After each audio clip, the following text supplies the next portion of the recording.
Everyone thought he was untouchable, until she crossed the line and paid the price. Sitting on his lap was just the beginning, and there was no turning back for either of them. He was hiding secrets, scars, and a past that could drag anyone down with him. If you love romance stories, watch until the end. You won't regret it. Subscribe to this channel and drop a comment letting us know where you're listening to this amazing story from. Now, let's get back to it. The rain beat against the windows of the 53rd floor of Sterling Enterprises, as if it wanted to wash away every drop of arrogance from the skyscraper that sliced through the New York City sky. Inside, in the marble corridors where footsteps echoed like sentences, Aria Thompson walked with a folder of reports under her arm, trying not to show that the place still intimidated her after 6 months of working there. She wasn't like the other women on staff. She didn't wear heels that were too high, didn't lower her voice in the presence of executives, didn't pretend not to notice the stares that followed her down the halls. At 29, Aria possessed a beauty that was unsettling, not classic enough to be ignored, not vulgar enough to be dismissed. She was the kind of woman who made men look twice and other women roll their eyes. But in this place, she was just another data analyst, a regular employee who had landed the job through an emergency opening when the company needed to replace someone who had quit without notice. Aria didn't question her luck. She needed the money she always had. The elevator ascended slowly to the top floor, where the executive suites were located. Aria took a deep breath before stepping out. It was almost 9 at night, and most of the employees had already gone home. The hallways were silent, lit only by emergency lights and the cold glow of motion-activated fixtures that turned on as someone passed. Gail Sterling's office was at the end of the hall. The frosted glass door revealed only the silhouette of a man sitting behind an immense desk. Aria had only seen the company's CEO once, during a general meeting in the auditorium. He had stood on stage, speaking, for exactly 15 minutes about quarterly goals, without smiling once, without making eye contact with anyone in the audience. Afterward, he had left through a side door without a word to anyone. The veteran employees told stories about him. They said he was single by choice, that he'd never been seen with a woman, that he lived alone in a penthouse on the Upper East Side and drove to work at the same time every day, always alone, always in silence. Some speculated he was gay and hiding a relationship, others that he had lost a wife in some accident and had never recovered. There were also those who said he simply wasn't interested in people. Aria knocked on the door 3 times, waited a few seconds, and entered. The office was larger than she had imagined. The walls were paneled in dark wood. There were shelves filled with books that looked like they had never been touched, and a mahogany desk that took up nearly half the space. Behind it, an entire wall of glass showcased the illuminated city below, as if the whole world belonged to whoever sat in that chair. Gail Sterling had his back to the corridor, looking out at the city. He was taller than he appeared in the photos from the annual reports. His broad shoulders filled out the dark suit impeccably, but there was something in his posture that didn't match the image of absolute power. He looked tired. "Mr. Sterling?" Aria broke the silence, keeping her voice steady. He turned around slowly. The first shock was realizing he was handsome. Not just attractive in the way wealthy men often are, with expensive clothes and a confident stance. Gail Sterling was genuinely handsome. His face had sharp features, the stubble on his chin defined a square jaw, and his eyes. His eyes were a dark green that seemed to hold secrets even he didn't know. But what caught Aria's attention the most was the way he looked at her. It wasn't the look of a boss evaluating an employee, nor the look of a man sizing up a woman. It was the look of someone who had just been woken from a nightmare and wasn't yet sure where he was. "The market analysis report," she said, holding out the folder. "You asked for it to be left here tonight." Gail walked toward the desk without taking his eyes off her. There was something different about him in that moment. The sleeves of his shirt were rolled up to his elbows, his tie was loosened, and for the first time since Aria had known of him, he looked human. "You're the new analyst," he said. It wasn't a question. "Aria Thompson. I know who you are." She placed the folder on the desk and took a step back, but he didn't move to pick up the documents. Instead, he continued to watch her with an intensity that made her stomach churn. "May I ask why you're still here?" Arya tried to sound casual, but her voice came out softer than she intended. Work. It's almost 10 o'clock. So? She shrugged. Nothing. Just thought it was curious. Gale finally approached the desk and opened the folder. His eyes scanned the pages quickly, but Arya noticed he wasn't really reading. He was thinking about something else. Can I go? She asked after a few minutes of silence. You may. But as Arya turned to leave, his voice stopped her. Why did you take this job? She stopped but didn't turn around. I need the money.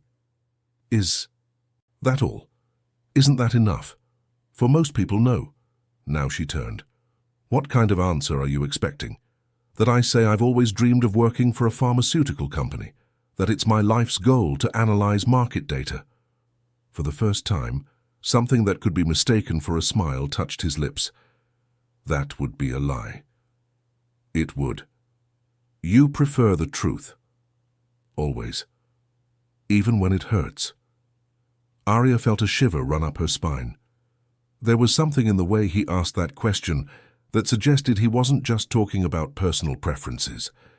Especially when it hurts, she replied. Gale closed the folder and leaned against the edge of the desk. The truth is, nobody works here by accident. Everyone who walks through that door has a story, a reason. And what's yours?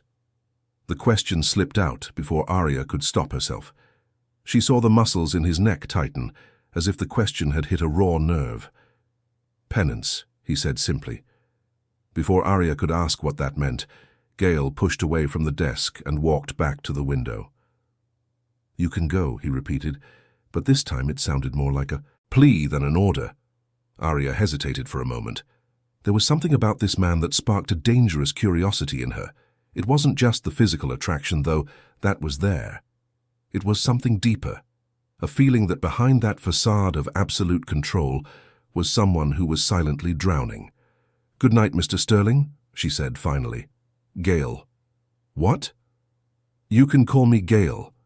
She nodded, even though she knew he wasn't looking, and left the office. In the elevator, descending the 53 floors to the lobby, Arya tried to understand what had just happened. It hadn't been a normal conversation between a boss and an employee. There was an undercurrent, a tension she couldn't name. When the elevator doors opened on the ground floor, she glanced back one last time. Up there, in the illuminated window of the top floor, she could see his silhouette still standing in the same spot, looking out at the city. In the days that followed, Arya noticed subtle changes. Gale started appearing more on the lower floors, walking through the hallways with no apparent rush. She saw him talking to managers, reviewing reports, attending meetings he used to delegate. But what intrigued her most was how he always seemed to know when she was nearby. It was as if he had developed a radar for her presence. When Arya was in the break room making coffee, he would show up to get water. When she stayed late to finish a project, he was also working. When she arrived early, he was already there. The other employees started to notice too. The boss is acting weird, commented Carla, the assistant in the finance department, as they had lunch in the building's cafeteria. Last week he came down here 3 times. 3. Normally he doesn't even leave his office to go to the bathroom. Maybe he's going through a phase, suggested Rachel from accounting. I don't know, a midlife crisis. At 38? Rich guys have their crises early. Must be the boredom. Arya listened to the conversations without joining in. She knew Gale's strange behavior had something to do with her, but she couldn't figure out what. He hadn't tried to approach her again. He hadn't spoken to her beyond formal greetings. But there was something in the way he looked at her that made her heart race. On Friday of that week, Arya was leaving work when she ran into Gale in the parking garage. He was standing next to a black car, an expensive model she couldn't identify, looking at his phone. Trouble? She asked, stopping a few feet away. He looked up. My driver didn't show. Must be stuck in traffic. Need a ride? The question surprised them both. Arya had no idea what had possessed her to make the offer. Gale, for his part, stared at her as if she had suggested they fly to the moon. You have a car? A motorcycle. He glanced at the Honda CB parked a few spots away. You're offering me a ride on a motorcycle. I am. Why? Arya shrugged. You said you prefer the truth. The truth is, I'm curious about you. Curious about what? About who you are when you're not playing the part of the untouchable CEO. Gael was silent for a long moment. Arya could see the battle raging behind his green eyes. Part of him wanted to accept. Part of him wanted to run. Not a good idea, he said finally. Why not? Because I'm not an easy person to get to know. And who said I want easy? This time. The silence stretched so long that Arya began to regret her offer, but then Gael put his phone in his pocket and walked toward her. Where do you live? He asked. Greenwich Village. I live on the Upper East Side. It's on the way. It's not, but okay. Arya smiled for the first time since she'd met him. It was a small but genuine smile. Ever been on a motorcycle? Never. You'll have to trust me. That's the problem, he muttered. She took the spare helmet from the bike's storage compartment and handed it to him. Just don't fight. The turns. The bike goes where you look, so look where you want to go, not where you're afraid of going. Gael put on the helmet and got on the back. When Arya started the engine, she felt his hands rest lightly on her waist, hesitant, as if he wasn't sure if he was allowed to touch her. The traffic was heavy, but Arya knew the shortcuts. She navigated the streets of New York with the confidence of someone who had spent years navigating urban chaos with only 2 wheels for protection. On the curves, she felt Gael's body move. With hers, learning the rhythm of the bike. When they stopped at the first red light, she felt his breath near her ear. How did you learn to ride like this? Necessity, she answered without turning. When you don't have money for a car, you learn to make a motorcycle go anywhere. You talk like you grew up on the streets. I didn't grow up on the streets, but I grew up knowing that if I didn't take care of myself, no one else would. The light turned green, and they moved on. Arya took the FDR drive toward the Upper East Side, but when they reached the area where Gael lived, he asked her to pull over. This is good, he said, getting off the bike in front of a small bar that served sandwiches and beer to employees from the nearby office buildings. Are you sure? I can take you to your door. I'm sure. He took off the helmet and handed it back to her. His hair was messy, and there were red marks on his face where the helmet had pressed. For the first time since Arya had known him, he looked disarmed. Thanks, he said. You're welcome. Gael hesitated for a moment, as if he wanted to say something more, but then he just nodded and walked toward the bar. Arya watched him enter the simple establishment, so different from the luxurious environment where he spent his days. There was something profoundly lonely in the way he had chosen to stay there, in a place where no one knew him instead of going home. She started the bike and headed for Greenwich Village, but the entire way she couldn't stop thinking about the feeling of his hands on her waist, and the way he had asked her to stop before reaching his home, as if he didn't want her to know where he lived, as if he was afraid of what might happen if she got too close. The following Monday, when Arya arrived at work, she found an envelope on her desk.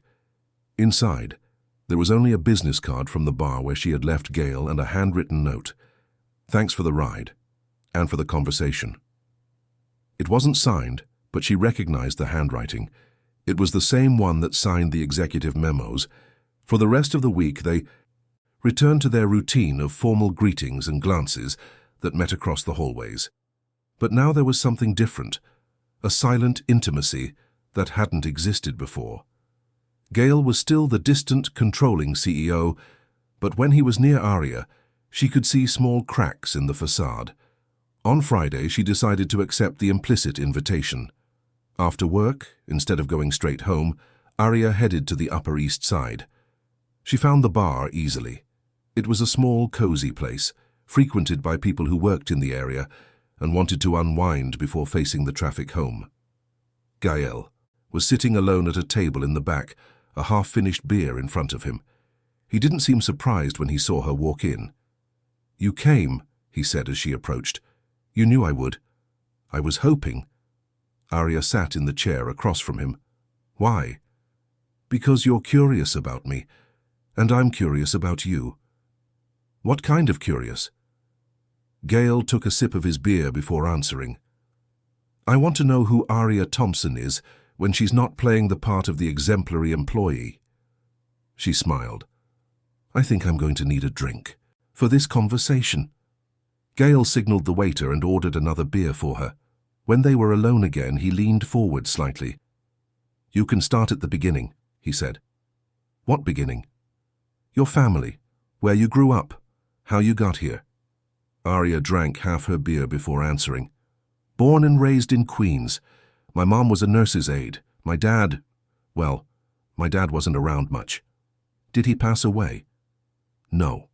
He just couldn't stay in one place for long. He'd show up every now and then, stay for a few weeks, promise this time would be different, and then disappear again. And your mum? Arya felt the familiar pang of pain in her chest. My mum did what she could. Worked 3 jobs to keep me in school, taught me that education was the only way out of that life. She died 2 years ago. Cancer. I'm sorry. She never let herself be happy, Arya continued. She always put my education first. Never remarried, never had fun, never did anything for herself. And in the end, when she got sick, she had no one but me. Were you close? We were all each other had, but sometimes... I wonder if I really knew her. She kept so much to herself. Gail nodded as if he understood exactly what she meant. And you? Ever been married? No. Boyfriend?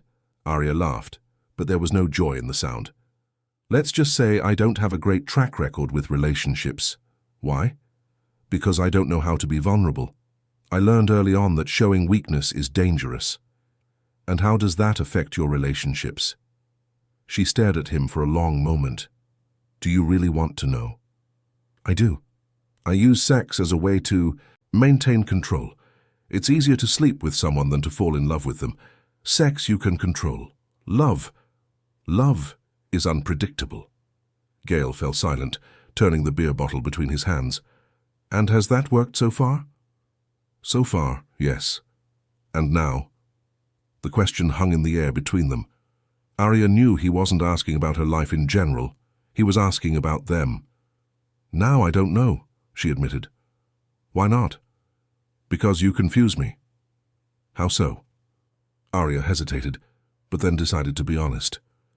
Because I look at you and I see someone who's drowning, and for the first time in my life, instead of wanting to use that to my advantage, I want to help. Gail stopped fidgeting with the bottle and looked at her. And what if I tell you I can't be helped? Then I'll leave. And what if I tell you I don't want to be helped? Then I'll know you're lying. This time the silence stretched for so long that Arya began to think she had gone too far. But then Gael stood up from the table. Come with me, he said. Where to? Home. Arya felt her heart race. Are you sure? No. But I want you to come anyway. They left the bar in silence. Gail hailed a cab and gave the driver the address. During the entire ride, they sat next to each other without touching, but Arya could feel the tension radiating from his body. The building where he lived was on a tree-lined street on the Upper East Side. It was a modern building, all glass and steel, with only 4 apartments per floor. Gael lived on the top floor. The apartment was exactly what Arya expected. Minimalist, expensive, impersonal. The walls were white. The furniture was sparse and functional, and there was modern art on the walls that looked like it had been chosen by a decorator, not the owner. But what struck her most was the silence. Not just the absence of noise, but a quality of silence that suggested the place was rarely inhabited by more than one person. Want something to drink? Gael asked, heading to the open-plan kitchen. Wine, if you have it. He opened a bottle of red and poured 2 glasses. When he handed her one, their fingers brushed briefly and Arya felt an electric current shoot up her arm. Can I ask you something? She said, taking a sip of wine. You can. Why did you bring me here? Gail walked to the window overlooking the city. Because it's been a long time since I've brought anyone here, and I wanted to remember what it feels like to have someone in this space. How long is a long time? 3 years. What happened 3 years ago? He took a long sip of wine before answering. Someone died. Arya felt her stomach clench. Someone close? The closest person I had. I'm sorry. Gail turned to face her. Do you want to know who it was? Only if you want to tell me. It was my fiancé. The revelation hit Arya like a punch to the gut. She had speculated about Gail's past, but she had never imagined he had lost someone so important. How did she die? Suicide. This time the silence was deafening. Arya didn't know what to say, so she said nothing. She just walked over to him and placed a hand on his arm. Her name was Clara, Gail continued. She was a pianist. She played as if music was the only language she truly understood. Were you together long? 2 years. We were going to get married in the summer. What happened? Gail drank the rest of his wine in one go and set the empty glass on the table. She started having anxiety attacks, severe depression. I tried to help, paid for the best doctors, the best clinics, the best treatments. He paused, as if the words were physically painful. And then she got better. The medication worked. She started playing again, started smiling again. For a few months I thought we had beaten it. But you hadn't. No. One morning I woke up and she wasn't in bed. I found a note in the kitchen saying she loved me, but she couldn't live with the pain anymore. Arya felt tears burn her eyes. Where was she? She had jumped from a bridge over the East River. Her body was never found. Jesus. You know what the worst part was? Gail stared at her with an intensity that hurt. I knew she was pretending to be better. I could see in her eyes that the pain was still there, but I wanted to believe she had improved so badly that I pretended not to notice. Arya couldn't speak. She just held his face between her hands and forced him to look at her. It wasn't your fault, she said. It was. It wasn't. How can you be so sure? Because I know pain. And I know that when someone decides they don't want to live anymore, there's nothing anyone else can do to stop them. Gail closed his eyes and leaned into her touch. I should have seen it. No, you should have lived, and so should she. But sometimes life doesn't give people that choice. When he opened his eyes, there was a vulnerability there that Arya had never seen before. After she died, I decided I would never let myself feel that again. Feel what? Love, hope, anything that could make me vulnerable again. Arya felt her heart break for him. And did it work? It worked for 3 years. And now? Now you showed up. They stood like that, her holding his face, him looking at her as if she were both his salvation and his damnation. Gail, don't say anything, he interrupted. I know this is crazy. I know we barely know each other. I know you didn't ask to get involved with my emotional baggage. And what if I say I don't care? Then I'll say you should. Why? Because I'm not an easy man to love. Arya smiled through tears she didn't know were falling. And who said I want easy? Before he could answer, she kissed him. It was a soft kiss at first, almost hesitant, but when he responded, pressing her against the window, everything changed. There was desperation in that kiss. Hunger. Years of loneliness being released all at once. Arya could feel him fighting himself, trying to maintain control, but little by little he gave in. When they finally broke apart, they were both breathing heavily. This can't end well, he said, but his hands were still on her waist. Why not? Because I'll hurt you. Not intentionally, but I will. It's what I do. And what if I'm willing to take the risk? Then you're braver than I am. Arya pulled him by his tie until he was close. Or maybe I'm just tired of being afraid. This time, he was the one who kissed her. And this time, there was no hesitation. Arya woke up alone. Sunlight streamed through the white linen curtains of Gail's bedroom, drawing golden stripes across the sheet that covered her naked body. For a moment she was disoriented, trying to remember where she was. Then the memories of the previous night came flooding back. The kiss, his hands removing her clothes with an urgency that bordered on desperation, the way he had whispered her name when they finally gave in completely. It had been different from all the other men. Not just because Gail was more experienced or more attentive, but because it had been the first time Arya had made love, feeling like she was truly being seen, not just her body, but her soul. She sat up in bed and looked around. The room was as minimalist as the rest of the apartment, but there were details that revealed Gail's personality. An old black and white photo on the dresser, a few books stacked on the nightstand, a yellowed sheet of music on a small table near the window. Arya got up and walked over to the sheet music. It was a piano composition with handwritten notes in the margins. In the top right corner it said, "For G with all my love. Say, Clara." Arya's stomach clenched. For a moment she had forgotten about the woman Gail had loved before her, the woman who had taken her own life, the woman whose memories still haunted this apartment. "You're up early." Arya turned.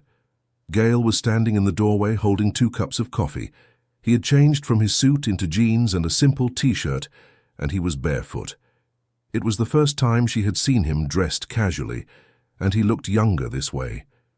"I couldn't sleep," she said, crossing her arms over her chest. Gail walked over and handed her one of the cups. Their fingers touched as she took it, and she saw something like relief in his eyes, as if he had been afraid she might have disappeared during the night. "Do you regret it?" he asked. Arya took a sip of the coffee before answering. It was strong and bitter, just the way she liked it. "Do you?" I asked first. "I don't regret it." Gail nodded, but he didn't seem completely convinced. Arya could see the insecurity behind his confident facade. It was strange to realize that a man so powerful in the business world could be so vulnerable in his personal life. "Is this her sheet music?" Arya asked, gesturing to the yellowed papers on the table. Gail's body tensed. "It is." "Was it an original composition?" "Yes. She was working on it when she got sick. She never finished it." Arya felt a lump in her throat. "You keep it here?" "I keep it everywhere. I have copies at the office, in the car, at the company. It's the only part of her that's left." The pain in his voice was almost physical. Arya put her cup on the table and moved closer. "Gail." "I know what you're going to say," he interrupted. "That I need to move on. That Clara wouldn't want me to live like this. That 3 years is enough time to get over a loss." "I wasn't going to say that." He looked at her, surprised. "No? No? I was going to say that you truly loved someone. And that's rare. Most people go their whole lives without feeling what you felt for her." Gail was silent for a long moment. Then he walked to the window and looked out at the city below. "Sometimes I forget what it was like before I met her," he said. "What it was like to be myself, not the man who was trying to save her. And what were you like?" "Simpler. Less haunted." Arya came up behind him and placed her hands on his shoulders. She could feel the tension in his muscles. "What did you do before you took over the company?" "I was in medical school." She stopped massaging his shoulders. "Medical school?" "I wanted to be a psychiatrist. I've always been interested in the human mind, in how people process trauma, how some manage to recover and others don't." "What changed?" "My father died. Pancreatic cancer. I was 25 and in my final year of residency. I had to choose between finishing my medical training and losing the company my grandfather had built. And you chose the company." "I chose responsibility. There were hundreds of employees who depended on their jobs, investors who trusted the Sterling family, patients who depended on the drugs we developed." Arya resumed massaging his shoulders. "Do you regret it?" "Every day. Even now, after everything you've built." Gail turned to face her. "You know what the irony is. I gave up medicine to take over a pharmaceutical company. I spend my days developing treatments for diseases I could be treating directly. It's like I traded the chance to save people one at a time for the chance to save thousands at once. And that's not enough. It wasn't enough to save Clara." Arya felt her heart break for him. Now she understood the guilt he carried. It wasn't just the guilt of a man who had lost the woman he loved. It was the guilt of a doctor who had abandoned his calling. "Do you really think it would have made a difference?" she asked softly. I think I would have understood the signs better.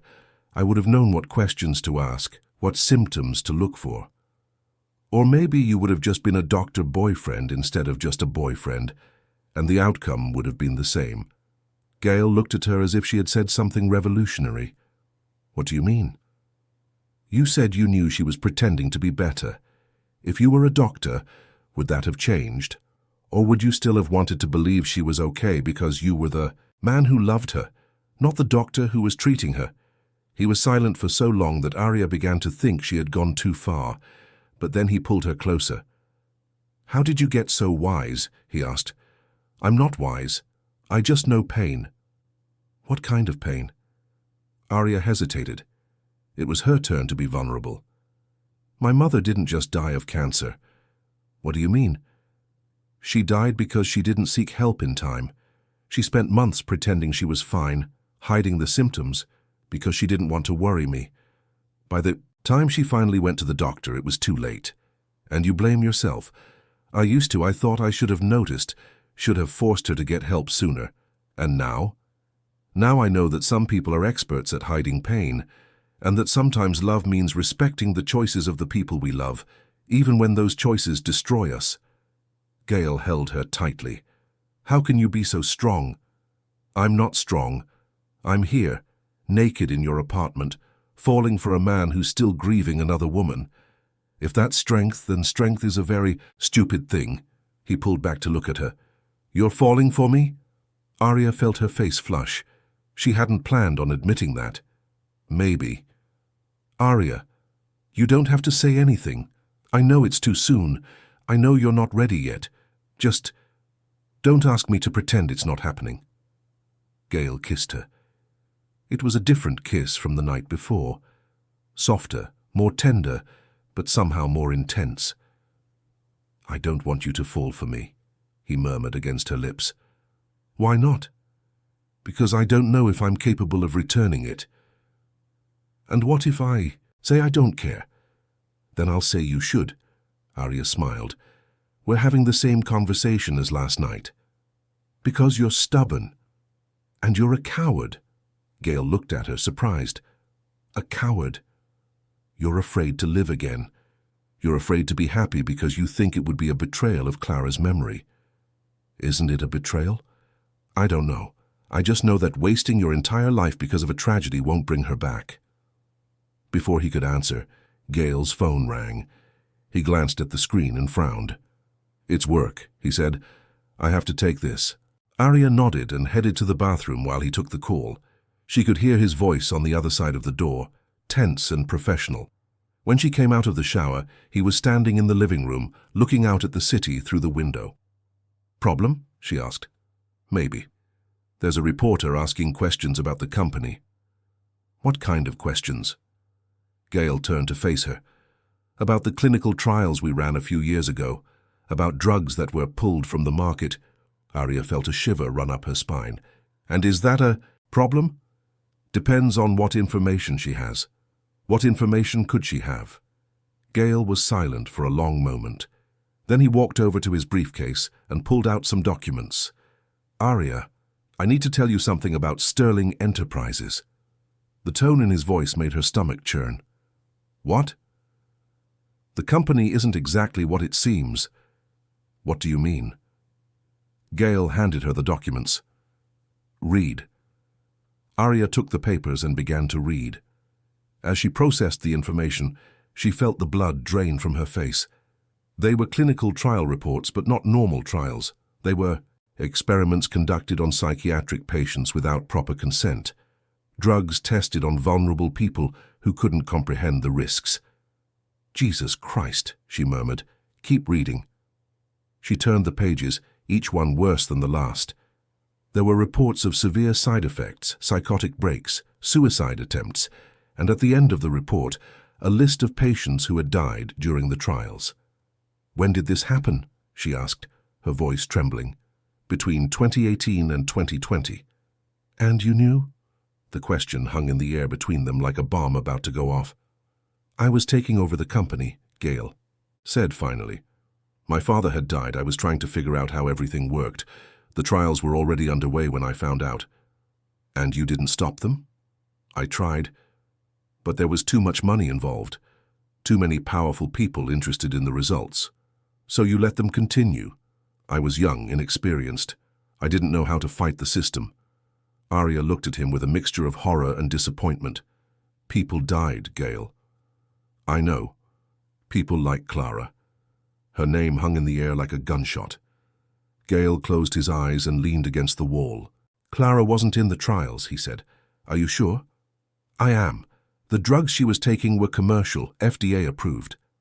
But you must have used the experience from the illegal trials to treat her. Gale didn't answer, but Arya saw the truth in his eyes. Oh my God, she murmured. You used illegally obtained knowledge to try to save her. I wanted to save her. And when you couldn't, you decided to punish yourself by running the company that had done those horrible things. I decided to take responsibility. Taking responsibility would have been reporting the trials. It would have been compensating the families. It would have been making sure nothing like that ever happened again. And that's what I did. You did? Gale walked to the desk and picked up another set of documents. 2 years ago, I started planning the destruction of the company. Arya looked at the papers.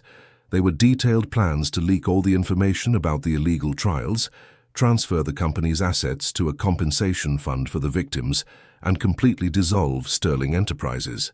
Why didn't you do it sooner? Because first I had to make sure all the victims would be properly compensated, and because I needed to find a way to do it without destroying the lives of the innocent employees. Arya looked at him with an expression that mixed admiration and confusion. You're planning to destroy your own company. I'm planning to do the right thing, finally. And after I disappear, change my name, leave the country, start a new life. Alone. Alone. Arya felt her heart breaking. That's why you don't want me to fall for you. Because you've already decided you're leaving. That's why I said we can't be together. And when are you planning to do this? In a few weeks, maybe a month. Arya placed the documents on the table and walked to the window. Her mind was spinning, trying to process everything she had just learned. The man she was falling for was simultaneously better and worse than she had imagined. Can I ask you something? She said without turning. You can. If you've already decided to destroy the company and disappear, why are you still here? Why didn't you do it right after Clara died? Because I'm a coward, he said. Like you said. No. There's another reason. Gale came up and stood behind her. What is it? You're waiting for something or someone. Arya. You're waiting for a reason to stay. He placed his hands on her shoulders.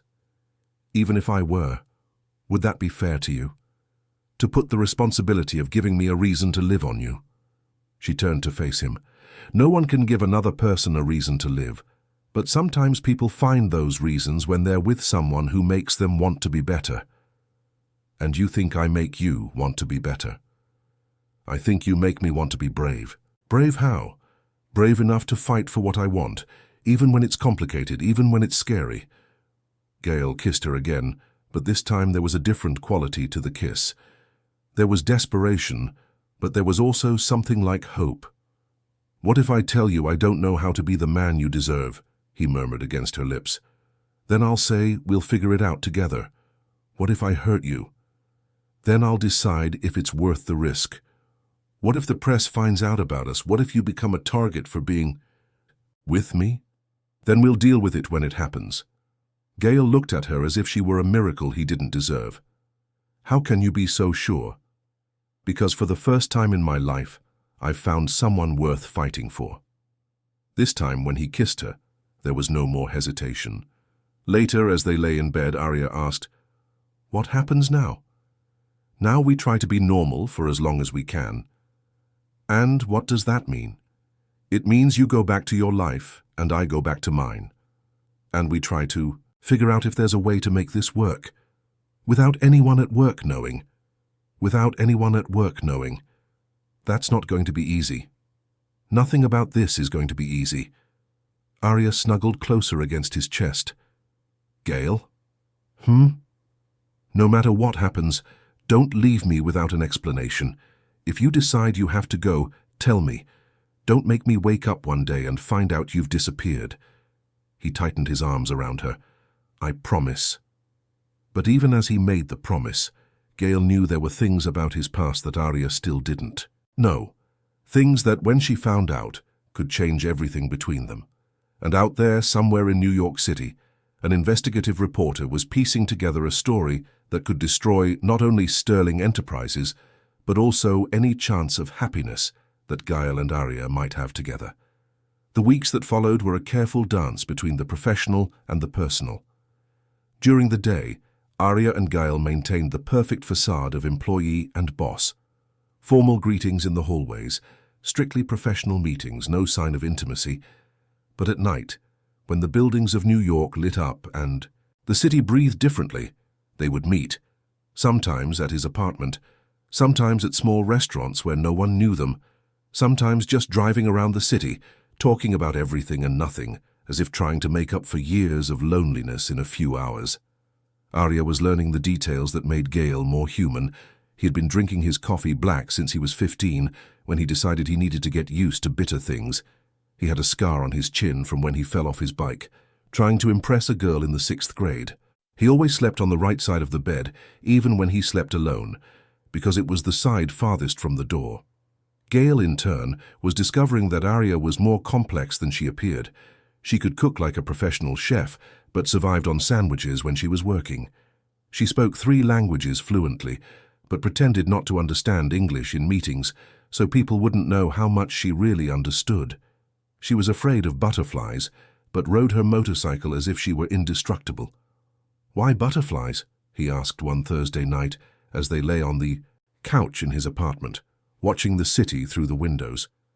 "Because they're unpredictable," Arya answered, playing with his fingers. "You never know where they're going to fly. And they're silent. They can land on you, and you don't even notice until it's too late. Like people, exactly like people." Gail turned his head to look at her. "Am I like a butterfly?" "You're worse. You're like a poisonous butterfly." He laughed, and the sound surprised them both. It was rare to hear Gail truly laugh. Poisonous butterflies don't exist. Yes, they do. Some butterflies accumulate toxins from the plants they eat as caterpillars. They become poisonous to predators. "How do you know that?" "My mum was fascinated by poisonous creatures. She said nature teaches us that sometimes beauty is a form of self-defense." The mention of her mother brought a shadow to Arya's face. Gail noticed and sat up on the couch, pulling her closer. "Do you miss her?" "Every day, but not in the way you miss Clara." "What do you mean?" "My mother died in pieces. The cancer was just the last piece. I had been losing her for years." "Because of mental illness?" Arya nodded. "She started having depressive episodes when I was a teenager. At first we thought it was just sadness because of my dad, but it got worse." "Did she get treatment?" "She tried, but the public health system isn't set up for long-term mental health care. It was always cheap medication, quick appointments, early discharge." Gail felt a pang of guilt. He knew Sterling Enterprises sold psychiatric drugs mainly to private clinics. Access to the best treatments was a luxury few could afford. "Was she ever hospitalized?" "Several times. The last time was 3 years ago, shortly before they found the cancer." "Which hospital?" "St. Vincent's Institute." Gail's blood ran cold. St. Vincent's Institute had been one of the sites where Sterling Enterprises conducted the illegal trials. Arya... "What is it?" He hesitated. There was no way to ask without sounding suspicious, but he had to know. "Do you remember if your mother participated in any special programs? Any new drug trials?" Arya frowned. "Why do you want to know?" "Just curious. Since I work in the industry, I know a lot of public hospitals participate in studies." "I think so. She mentioned once that she was taking a new experimental drug. Said it was stronger than the previous ones." Gail's stomach turned. "Do you remember the name?" "No." "Why? Is this important?" Gail shot up from the couch. "Excuse me, I need to check something." He walked to his home office and opened his laptop. With trembling fingers, he accessed the company's confidential files. He searched for the list of patients from St. Vincent's Institute between 2019 and 2020. And there it was, Maria Thompson, age 54, diagnosis, major depressive disorder with psychotic episodes, drug-tested BN457, outcome, severe psychotic episode, treatment discontinued, date of death, 2 months later. Gail closed the laptop and leaned back in his chair, feeling the world spin around him. Arya's mother had been one of the guinea pigs in the illegal trials, and he had signed the authorization for that specific program. "Gail, is everything okay?" Arya's voice at the office door made him jump. She was standing there wearing only one of his shirts, a worried expression on her face. "Everything's fine," he lied. "It doesn't look fine. It's just work." Arya walked over and placed a hand on his face. "Hey, what's wrong?" Gail looked at her and felt his heart break. How could he tell her he had contributed to her mother's death? How could he explain that the love growing between them was built on a lie? "Nothing," he said again. "Just a problem I'll have to deal with tomorrow." "Are you sure?" "I'm sure." But Arya wasn't convinced. She had learned to read Gail's expressions, and she knew when he was hiding something. "Gail, if you can't tell me, I understand. But don't treat me like I'm stupid." "I'm not treating you like you're stupid." "Yes, you are. You're pretending I don't see that something has deeply shaken you." "In the last 5 minutes," Gail took a deep breath, "it's something related to the company, something you can't know yet." "Why can't I know?" "Because it could put you in danger." "What kind of danger?" "Arya, please, trust me. For now." She studied him for a long moment. Then she nodded reluctantly. "Okay, but if this is eating you up inside, you know you can talk to me, right?" "I know." But they both knew he was lying. The next morning, Gail arrived at the office before anyone else.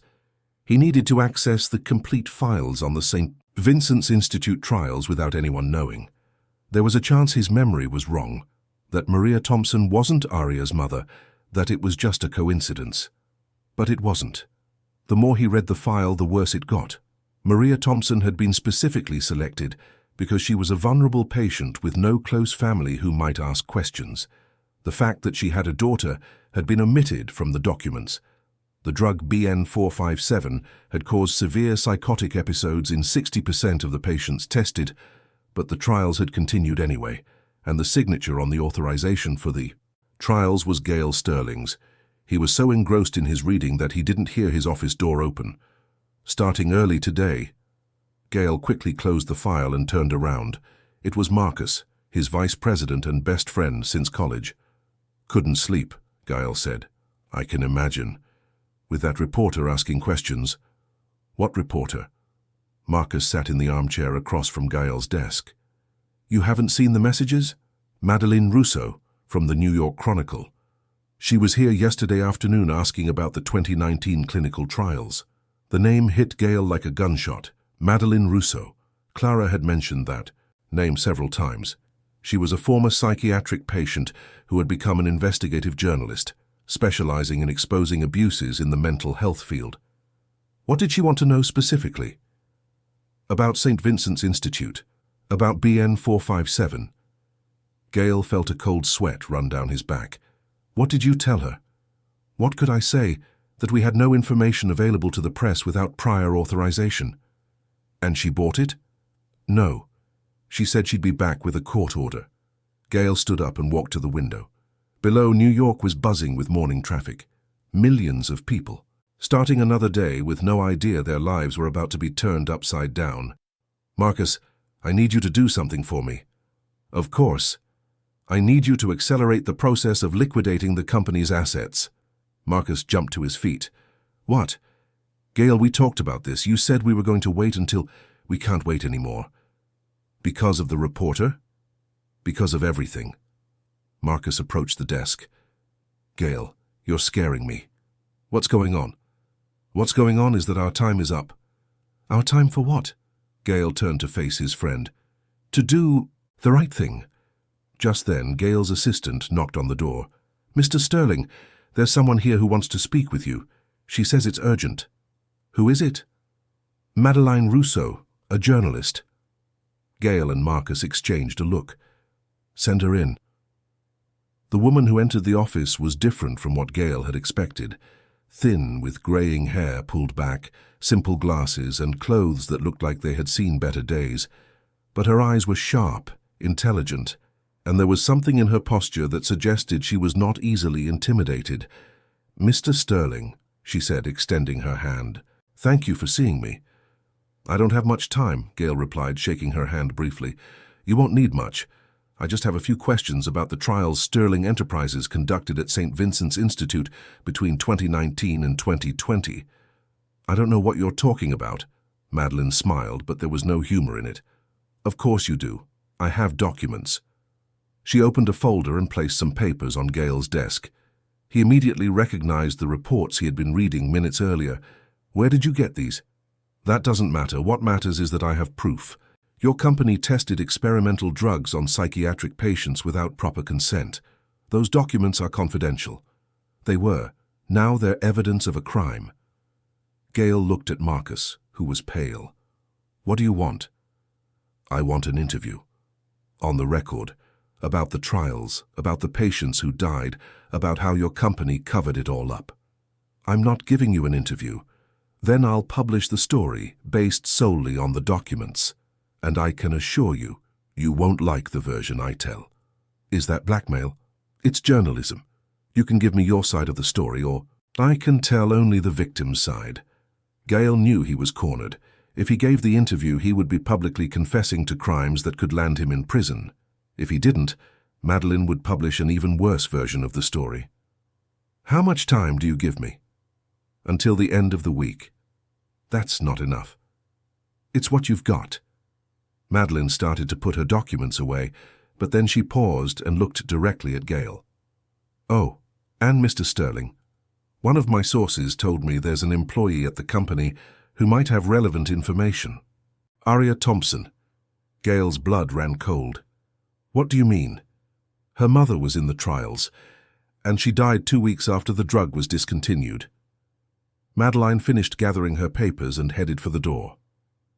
"I'll be speaking with Miss Thompson tomorrow. Perhaps she'll have an interesting perspective on the company's methods." After she left, Marcus turned to Gail. "Dude, we are so screwed." But Gail wasn't even listening. He was thinking about Aria, about how she would react when she found out the truth, about how she would look at him when she knew he had signed the document that authorized her mother's death. He picked up the phone and dialed her extension. "Aria, can you come to my office? Now?" "Of course. Did something happen?" "Yes," he said, hanging up. "Everything happened." 5 minutes later, Aria entered the office. She was wearing a navy blue blouse that brought out her eyes, and her hair was in a low bun. She looked like an exemplary employee, professional and confident. In 2 hours, when she knew the truth, she would walk out of here a broken woman. "Gail, are you okay? You look—" "Sit down," he interrupted. "You're scaring me." "Please, Aria, just sit."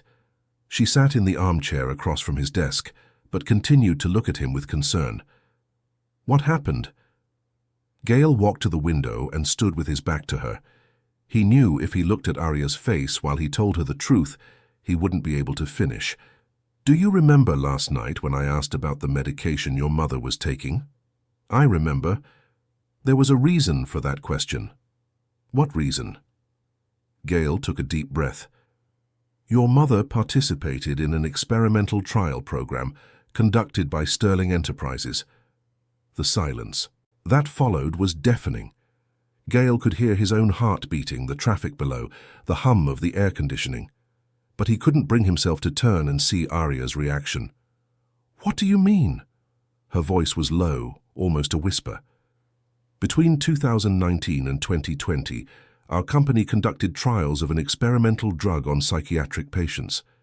Your mother was one of the patients selected." "Selected how?" Now Gail turned. Aria was sitting in the same position, but there was something different about her face. It was as if a mask had fallen away. "The patients didn't know they were part of a trial." They thought they were receiving an approved treatment. My mother didn't know. No. Arya slowly rose from the armchair. And you knew this when we started getting involved? No. I only found out last night when you mentioned the hospital's name. But you knew about the trials. I did. And you did nothing to stop them. I tried, but don't give me excuses. Arya's voice exploded through the room. Don't you dare tell me you tried. You were the CEO of the company. I was inexperienced. I had just taken over. They were people. Geitel, sick, vulnerable people. They were people like my mother. Arya began to pace the room, her hands shaking with rage. How long? How long did you know this and keep sleeping with me, pretending you loved me? I wasn't pretending. Yes, you were. You were pretending from day one. Arya, please, let me explain. Explain what? She stopped in front of his desk and stared at him with a fury he had never seen before. Explain how you used sick people as guinea pigs? Explain how you allowed my mother to be poisoned by a company you run. It wasn't like that. Then how was it? Gale had no answer, because deep down Arya was right. He had allowed the trials to happen. He had signed the documents. He had been complicit in crimes. There's more, he said quietly. More what? A reporter is investigating the trials. She's going to want to talk to you. Arya stared at him as if he had become a complete stranger. And you're telling me this why?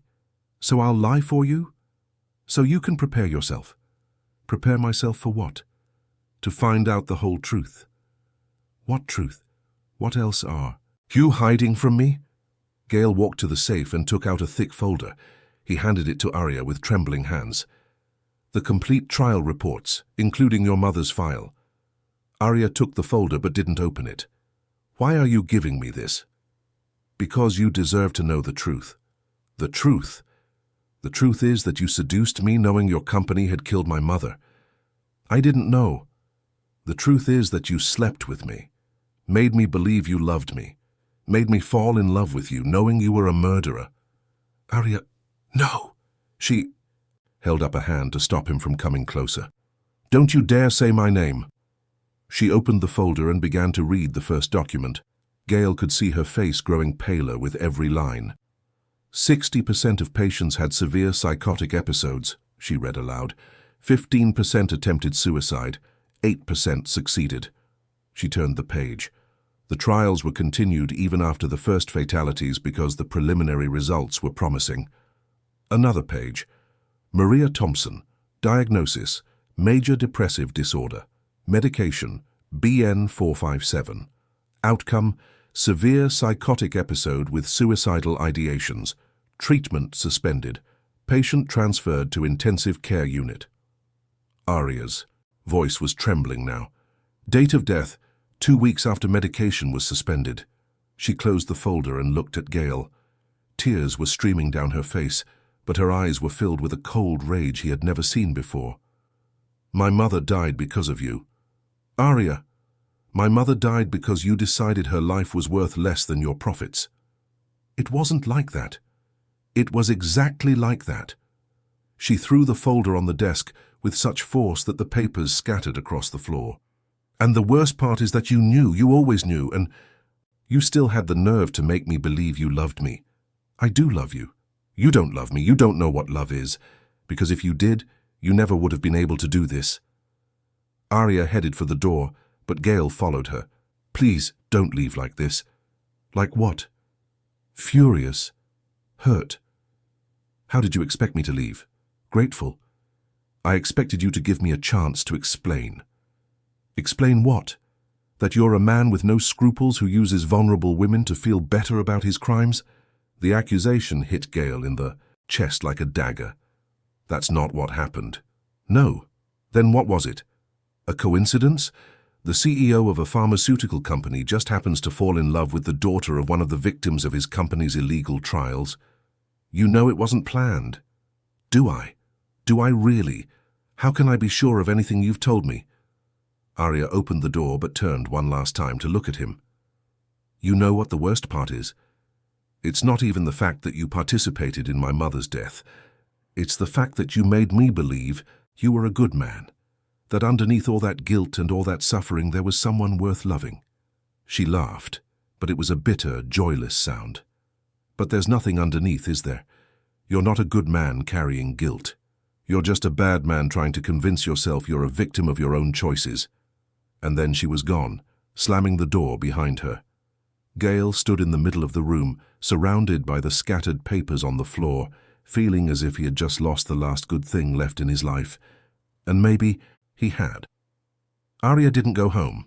Instead, she rode her motorcycle aimlessly through the streets of New York until she nearly ran out of gas and had to stop at a station in Midtown. Sitting at a plastic table at the convenience store next to the pumps, with a cold coffee in front of her and her helmet on the seat beside her, she tried to process what she had discovered. Her mother had died because of experimental drugs. Her mother had been used as a guinea pig without her knowledge. And the man she had fallen in love with was responsible for it. Her phone rang for the 10th time in an hour. It was Gail. Aria rejected the call, as she had with all the others. She opened her phone's browser and searched for Madeleine Rousseau, journalist. The results showed dozens of investigative articles about abuses in the mental health field. Aria clicked on an interview the journalist had given 6 months earlier. "I started investigating psychiatric abuses after being a victim of them myself," Madeleine said in the interview. "I spent 2 years institutionalized in clinics where I was subjected to experimental treatments without my consent. When I got out, I decided I would dedicate my life to exposing this system." Aria looked up the newspaper's phone number and called. "Good afternoon. I'd like to speak with Madeleine Rousseau." "May I ask who's calling?" "Aria Thompson. I think she was looking for me." 5 minutes later, Madeleine was on the phone. "Miss Thompson, I'm glad you called. We need to talk." "I know. I just found out about my mother." "How did you find out?" "Gail Sterling told me." There was a pause on the other end of the line. "He told you voluntarily?" "He told me, because he knew you were going to find me." "I see. Can I meet with you today?" "You can, but I don't want it to be at the newspaper." "Where would you like to meet?" Aria looked around. "Do you know the corner cafe in Greenwich Village?" "I do." "Can you meet me there in an hour?" "I can." "Ms. Thompson?" "Yes." "Are you okay?" Aria laughed humorlessly. "No, I'm not okay at all." The corner cafe was a small, cozy place Aria had frequented since moving to the village. It was the kind of place where people went to read, work, or talk without being rushed. She arrived first and chose a table in the back, away from the windows. Madeleine showed up exactly an hour later. She was younger than Aria expected, probably in her early 40s, but there was something in her eyes that suggested she had seen more than most people would in a lifetime. "Aria?" she asked, approaching the table. "That's me." Madeleine sat down and ordered a coffee from the waitress. Then she turned to Aria. "First, I want to say I'm very sorry about your mother."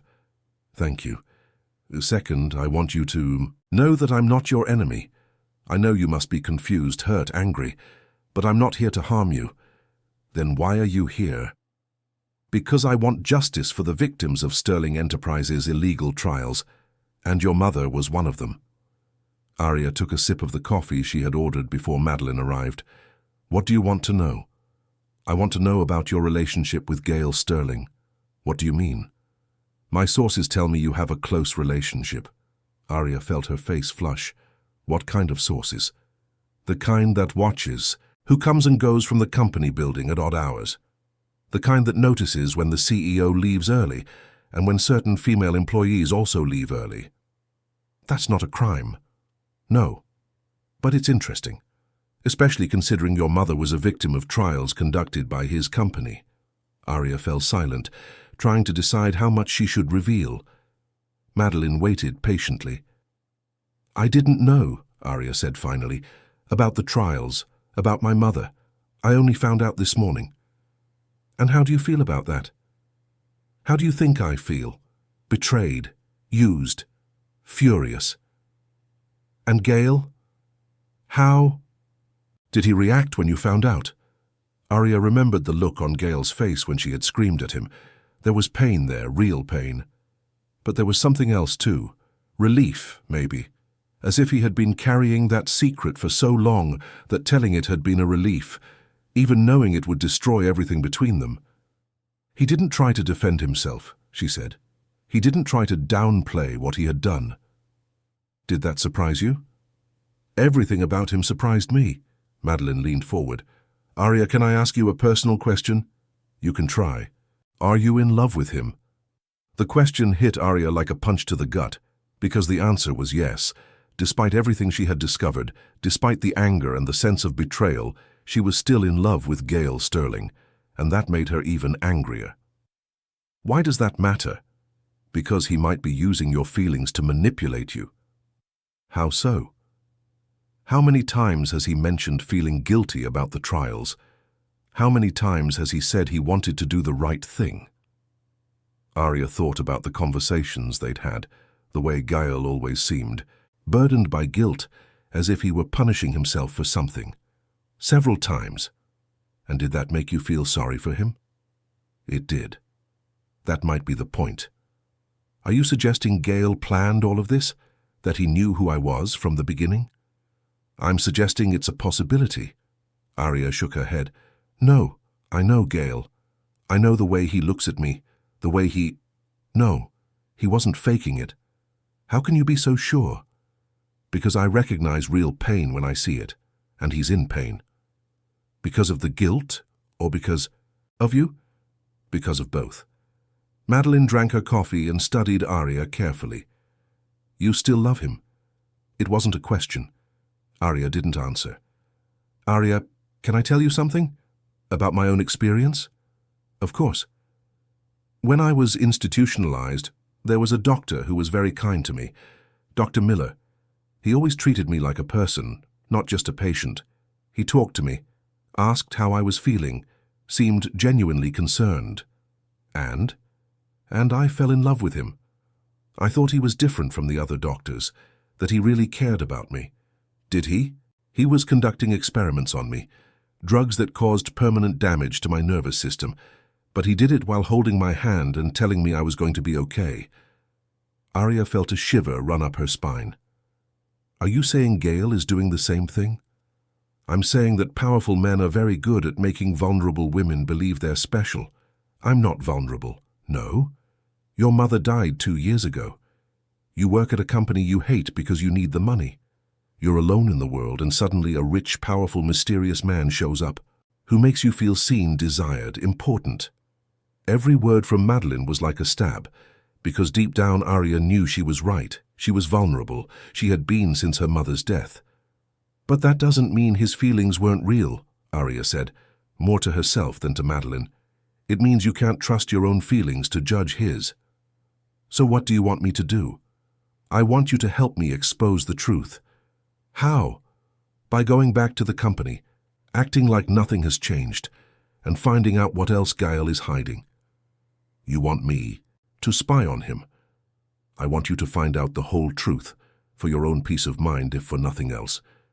Arya was silent for a long moment. And what if I find out he was being sincere?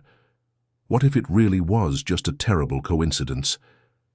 Then you'll have your answer, and you can decide what to do with it. And what if I find out he was manipulating me from the beginning? Then you'll have saved other women from going through the same thing. Other women. Arya, do you really think you're the first employee Gael has seduced? That this is the first time he's used charm and vulnerability to get what he wants? The suggestion that there could be other women made Arya's stomach turn. Do you have proof of that? Not yet, but I have suspicions. Madeline took a business card from her purse and handed it to Arya. Think about what I said. And if you decide to help me, call me. She stood to leave, but then turned one last time. Arya, whatever the truth is about Gael Sterling, your mother deserves justice. Don't let your feelings for him stop that from happening. After Madeline left, Arya sat alone at the table, staring at the business card. In her mind, the journalist's words mixed with memories of Gael. The way he had touched her, the way he had spoken about Clara, the vulnerability she had seen in his eyes. Had it all been a lie? Her phone rang again. This time it was a text message from Gael. Please, give me a chance to explain. You deserve to know the whole truth." Arya typed and deleted several replies. Finally, she wrote, "Meet me at the apartment at 8. We'll talk." Gail's reply came immediately. "Thank you." Arya put her phone away and left the cafe. She had 4 hours to decide what she was going to say to Gail. 4 hours to decide if she would give him a chance to explain or if she would use the meeting to find out what other lies he had told. At 7:30, Arya stood in front of Gail's building, looking up at the illuminated windows of the top floor. Part of her wanted to turn around, go home, and never see Gail Sterling again. But the other part, the part that was still in, love with him despite everything, needed answers. She went up to the apartment and knocked. Gail opened the door before she even finished knocking, as if he had been waiting on the other side. "Thank you for coming," he said. "I didn't come for you. I came for me." They entered the apartment in silence. Gail had made coffee and left several organized folders on the living room table. "What's this?" Arya asked, gesturing to the documents. "Everything. All the documents related to the trials. All the emails, all the reports, the whole truth.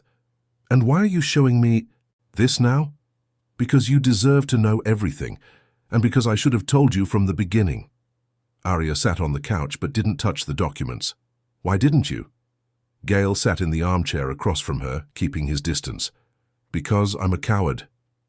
"That's not an answer." "It's the only answer I have." Arya studied him carefully. He looked like he had aged years since that morning. There were deep, dark circles under his eyes, and his clothes were wrinkled, as if he had slept in them. "Gail, I'm going to ask you a question, and I want you to be completely honest with me." "Ask away." "Did you know who I was when we started getting involved?" "No." "Are you sure?" "I'm absolutely sure. I only found out about your mother last night. And if you had known from the beginning, would it have made a difference?" Gail hesitated. "Yes, it would have." "How?" "I never would have let myself get close to you." "Why?" "Because I knew that when you found out the truth, you would hate me, and I couldn't bear to be hated by you." The sincerity in his voice made Arya's heart ache. "And now? Now that I know? Now I accept that you hate me, because I deserve it." "I don't hate you." Gail looked at her, surprised. "No? I want to hate you. It would be so much easier if I hated you. But when I look at you, I still see the man who told me about Clara, the man who took me home from the bar, the man who trembled when he first touched me. Arya, it makes everything worse, you know, because if you were just a monster, it would be simple. But you're a good man who did terrible things, and that's much more complicated." Gail stood up and walked to the window. "I'm not a good man." "Why do you believe that?" "Because good men don't allow innocent people to be used as guinea pigs. Good men don't sign documents authorizing experiments on vulnerable patients." "And you signed them?" "I did." Arya felt the anger returning. "Why?" "Because I was inexperienced and was pressured by people more powerful than me. Because I was trying to save a company that hundreds of people depended on. Because I thought I could control the situation. And did you?" "No, by the time I realized what was really happening, it was too late." "Too late how?" 5 people had already died. The number hit Arya like a gunshot. 5, including your mother. Arya stood up abruptly. "My mother was the 5th?" "No, your mother was the 3rd. So you knew the drugs were killing people, and you let the trials continue?" "Yes." The simple, direct admission shattered any illusion Arya still had about Gail. "You killed my mother." "Yes." "And the other 2 people." "Yes." "And you've lived with this for 3 years." "I have." Arya looked at him standing in front of the window, his shoulders slumped, as if he were carrying the weight of the world. "How? How could you live knowing that?" "Barely. You saw what I was like when we met, isolated, alone, dead inside." "And Clara? Did she know?" Gail turned to face her. "Clara found out." "How?" "She found the documents in my office. That's when her episode started." Arya felt as if the floor was disappearing from under her feet. She killed herself because she found out about the trials. She killed herself because she couldn't live knowing the man she loved was a murderer. The confession hung in the air between them. Arya could see the raw pain on Gale's face, the guilt that was eating him from the inside out. "And you think I'm going to do the same thing?" "I don't know. I hope not." "Why not?" "Because you're stronger than she was, and because I can't lose another person because of my mistakes." Arya walked over to him and forced him to look at her. "Gale, I need to know. After Clara died, after you saw what your actions caused, did you change anything at the key company?" "I changed everything." "What do you mean?" "I stopped all the questionable trials. I implemented stricter safety protocols. I started planning the company's liquidation." "Liquidation?" Gael walked to the couch and picked up one of the folders. 2 years ago, I developed a plan to destroy Sterling Enterprises from the inside out." He opened the folder and showed her. "Documents proving all the crimes, a plan to transfer all company assets to a compensation fund for the victims, a strategy to leak everything to the press so it couldn't be covered up." Arya took the documents and began to read. "Why didn't you do this sooner?" "Because I wanted to make sure it was done the right way, and because I was a coward. And now? Now I have no choice. Madeleine Rousseau is going to publish the story anyway. At least this way I can control how it's told. And after? What happens to you after?" "After I go to prison." The simplicity of the answer shocked Arya. "Are you sure?" "I am, and I deserve it." "And that doesn't scare you?" "It scares me less than continuing to live with this guilt." Arya closed the documents and looked at him. "Gale, can I ask you a question?" "You can." "If you could go back in time, what would you do differently?" "Everything. Even knowing it would mean never having met me." Gale hesitated. "Yes." "Why?" "Because your mother would be alive, and you would be happy. But I am happy." "No, you're not. You're pretending to be happy because you're strong. But I see the sadness in your eyes. I see how you protect yourself from being hurt again." "And you think never having met me would have changed that?" "I think you deserve the chance to find out." Arya moved closer to him. "Gale, look at me." He reluctantly raised his eyes. "I'm furious with you. I'm hurt, confused, and a part of me will never be able to forgive what you did." She saw the pain deepen in his eyes. "But," she continued, "that doesn't mean what happened between us wasn't real." "What do you mean?" "The way you looked at me that first day, the way you trembled when you touched me, the way you talked about Clara. That was real. It was. And the way I felt when I was with you. The way you made me feel seen, desired, special, that was real too. What are you getting at?" "I'm getting at the fact that love is complicated, that sometimes we love people who have done terrible things, that sometimes the people we love the most are also the ones who hurt us the most." Gale shook his head. "I can't accept your forgiveness." "I'm not offering forgiveness. Not yet. Maybe never." "Then what are you offering?" "I'm offering the truth." "What truth?" "The truth that despite everything I still love you." The words hung in the air between them like both, a confession and a condemnation. "Arya, you can't." "I can, and I can choose what to do with this love." "And what do you choose?" She took a deep breath. "I choose to stay with you until the end." "Until the end of what?" "Until you're arrested. Until the company is destroyed.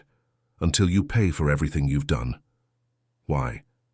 "Because you shouldn't have to face this alone, and because maybe, in the end, when you've paid for everything, you can find a way to forgive yourself." "And after? When I get out of prison, if I get out?" "I don't know. Maybe we'll both be different people by then." "And that's enough for you to love someone who might go to prison, who might never be free again?" "I don't know if it's enough, but I know it's better than pretending I don't love you." Gale slowly approached her, as if afraid she might change her mind. "Are you sure?" "I'm sure I want to try." He kissed her, and it was a kiss unlike any other. There was pain in it, and guilt and fear, but there was also something like redemption. Aria, I love you more. Then I loved Clara, more than I thought it was possible to love anyone. I know, and I hate myself for it. I know that too. And you're staying anyway? I'm staying. Why? Because sometimes love is stronger than hate. Sometimes it's stronger than logic. And sometimes it's the only thing left when everything else falls apart. They held each other in silence, knowing it was one of the last nights they would have together before the world knew the truth, before both their lives changed forever. Gail. Yes? When are you giving the documents to Madeline? Tomorrow. And when? Will she publish the story? Probably at the end of the week. So we have a few days. We do. Let's make the most of them. How? Let's be normal. Let's pretend we're just two people in love who have a few days to be together. And after we face the consequences. Together. And for a few hours they managed to pretend they were just two normal people in love, with no secrets, no guilt, no weight of the past between them. But deep down, they both knew it was just the eye of the storm and that the tempest to come would destroy everything. The next day, Gail gave all the documents to Madeleine Rousseau in a meeting that lasted 3 hours. She listened to everything without interrupting, taking notes, recording every confession, every admission of guilt. Why are you doing this? She asked at the end. Because it's the right thing to do. And because you feel guilty. Mostly because of that. And Aria, does she know you're here? She does. And she approves. She understands that I need to do this. Madeleine studied Gail carefully. You love her. I do. And she loves you too. For some reason I can't understand, yes. Does that change anything? It changes everything and it changes nothing. What do you mean? It changes everything because it makes me want to be a better person. And it changes nothing because it doesn't undo what I've already done. And after the story is published, what do you plan to do? Turn myself in to the police, cooperate with the investigations, try to ensure all the victims are properly compensated. And Aria? Aria will go on with her life. Without you. Without me. Doesn't that hurt her? Gail closed his eyes for a moment. It does. But not as much as it would to see her destroy her own life for my sake. She doesn't agree with that. I know. But you're going to do it anyway. I am.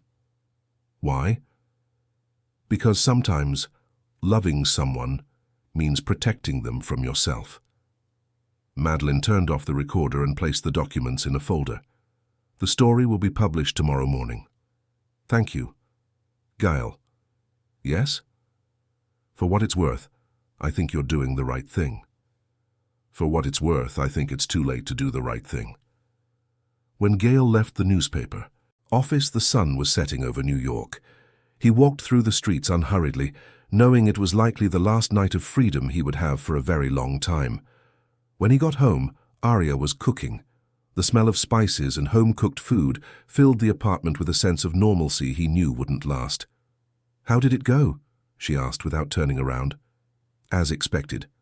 And tomorrow? Tomorrow, everything changes. Aria turned and hugged him. Are you ready? No. But I'm going to do it anyway. I know. They ate dinner in silence, each lost in their own thoughts. Afterward, they sat on the couch watching the city through the window, as they had done so many nights before. Gail? No matter what happens tomorrow, I don't regret meeting you. You should, but I don't. Aria, no. I want you to know that. Even with all the pain, all the complications, these have been the most intense months of my life. For me too. So that has to be worth something. It's worth everything. And that night, they made love as if it were the last time. Because maybe it was. The headline exploded across social media at 6 in the morning. CEO of Sterling Enterprises confesses to illegal experiments on psychiatric patients. By 8 o'clock, every major news outlet in the country was covering the story. By 9, The FBI was walking up the steps of the company's headquarters. Arya read the full story on her tablet, sitting in Gail's kitchen while he showered. Madeline had done a meticulous job. Every detail of the illegal trials was documented. Every victim had a name and a story. Every document had been verified. And at the center of it all, Gail Sterling's full confession. The journalist had been fair. She showed not only the crimes, but also Gail's remorse, his plans to compensate the victims, his decision to destroy his own company. But that didn't lessen the severity of the accusations.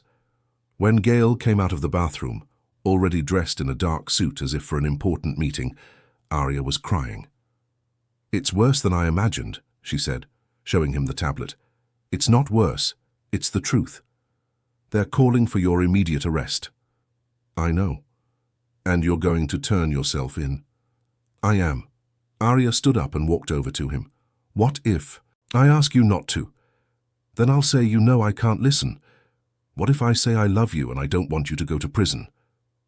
Then I'll say that's exactly why I have to go." His phone rang. It was Marcus, the company's vice president.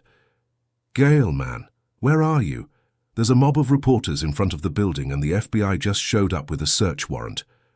"I'm on my way." "Don't come. They have an arrest warrant. If you show up here, they'll arrest you on the spot."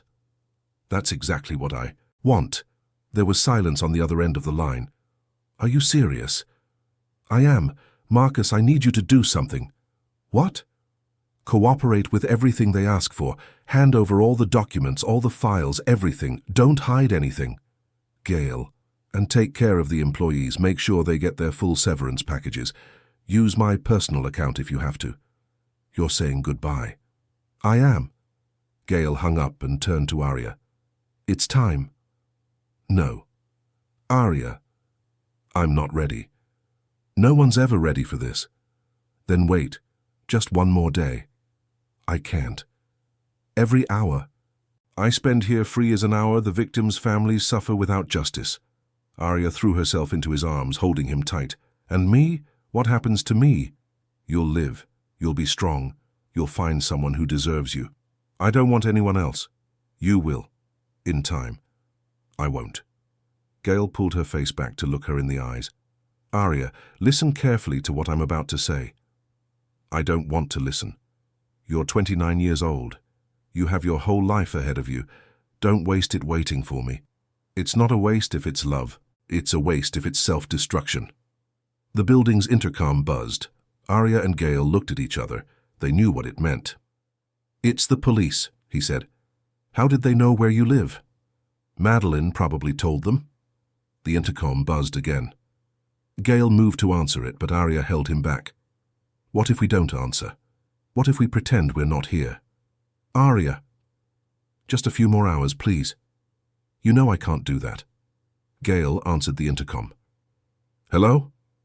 Agent Miller, FBI. Mr. Sterling?" "This is he. We have a warrant for your arrest. Can you come down?" "I can. Give me 5 minutes." "You have 5 minutes." Gail hung up and turned to Arya. She was standing in the middle of the room, looking lost. "You'll be okay," he said. "No, I won't." "Yes, you will. You're stronger than you think." "I don't feel strong." "No one does, but you are." He picked up a folder from the table and handed it to her. "This is for you." "What is it?" "All the documents for the company's liquidation. You're the new head of the compensation fund." Arya looked at the folder as if it were a venomous snake. "I can't do this." "Yes, you can. You're the only person I trust to make sure the families get what they deserve." "What if I don't want to?" "Then you'll do it anyway, because it's the right thing to do." The intercom buzzed again. "Mr. Sterling?" "I'm on my way down." Gail grabbed a jacket and walked to the door. Arya followed him. "Gail?" "Yes?" "When can I visit you?"